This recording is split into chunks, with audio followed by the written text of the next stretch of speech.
Mes chers concitoyens, bonne année 2017, bonheur, santé et plein de réussite pour vous et tous ceux que vous aimez. Vous le savez, 2017 est une année décisive pour votre pays, la France. Ensemble, nous devons mettre fin au décrochage sans précédent que subit notre pays. Depuis 2012, il y a par exemple eu 419 nouvelles dispositions fiscales qui asphyxient encore un peu plus nos entrepreneurs. Et une récente étude vient de montrer que la France est vice-championne du monde de la fuite des cerveaux français. Sans parler de l'augmentation du chômage, de la pauvreté ou des inégalités sociales.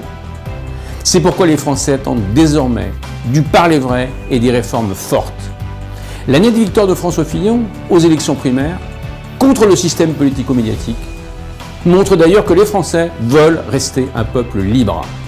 Un peuple qui ne supporte plus cette dictature du politiquement correct qui cherche à lui imposer une seule manière de voir, une seule manière de penser ou de voter.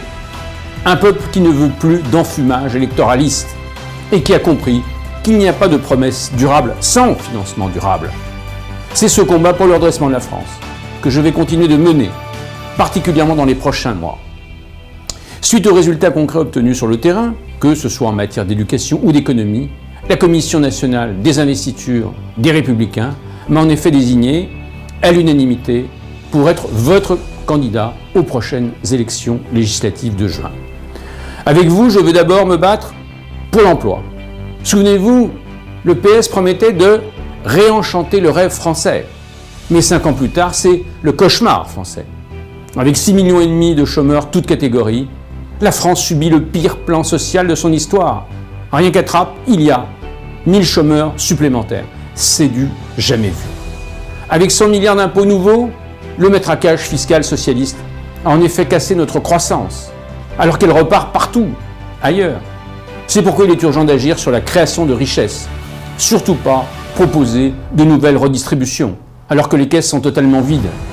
M. Hamon ose par exemple promettre un revenu universel offert par l'État de près de 1 000 € par mois, sans travailler, garantie à vie et pour tous, y compris pour tous les étrangers venant en France. Mais avec quel argent ? Voyons.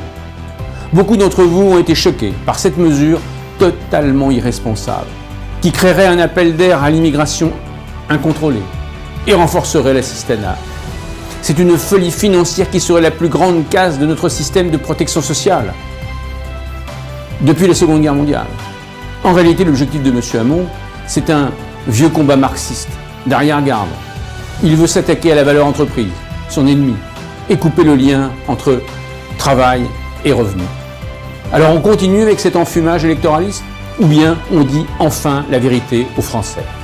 Avec Génération Entreprise, le groupe de 150 parlementaires que nous avons fondé avec Olivier Dassault, nous avons fait 20 propositions fortes pour l'emploi. J'en ai fait la conviction que nous pouvons ramener la France au plein emploi si nous faisons enfin confiance aux entreprises. Regardez les pays qui ont osé réformer. Ils ont 2 fois moins de chômeurs qu'en France. Alors pourquoi pas nous ? C'est pourquoi, en tant que vice-président de Saint-Quentin en Yvelines au développement économique, je me bats pour faire de notre territoire un laboratoire des meilleures pratiques entrepreneuriales. Je pense notamment à notre nouvel incubateur ou aux nouveaux services pour les entrepreneurs et pour l'emploi des jeunes. Ce n'est donc pas un hasard si à Harliancourt, nous avons un chômage inférieur à la moyenne nationale. Alors oui, mes chers amis, n'ayons pas peur de la liberté, mais la liberté avec de l'autorité. Sinon, c'est l'anarchie. C'est pourquoi nous devons renforcer la sécurité et la justice. Le ras-le-bol de nos policiers est en effet sans précédent. En 2016, ils ont été durement éprouvés. Je pense notamment à l'ignoble assassinat de Magnanville ou la terrible agression de Viry-Châtillon. C'est pourquoi, afin de faire face aux nouvelles menaces, j'ai décidé d'armer la police municipale d'Elancourt et de lancer le projet de construction d'un nouveau commissariat du futur.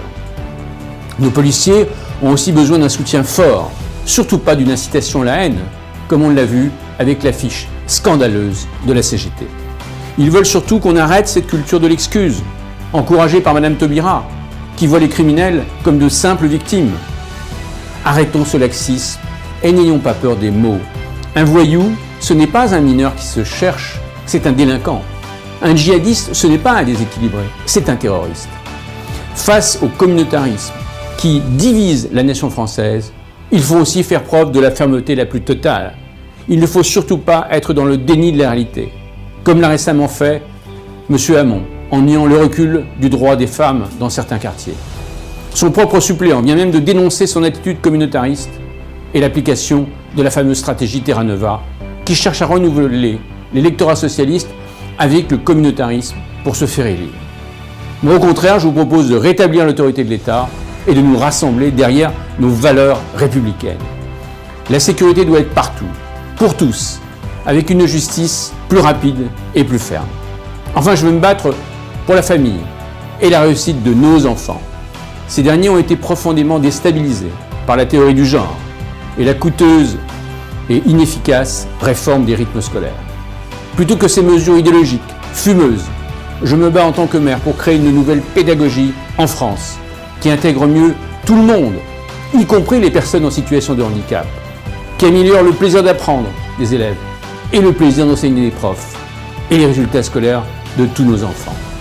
La ville d'Elancourt vient même de recevoir le prix national territorial d'or qui récompense nos actions pour lutter contre les inégalités sociales grâce au numérique. Tous les parents le savent, nos jeunes ont besoin qu'on leur transmette des valeurs morales, surtout pas une incitation au laxisme ou à la débauche.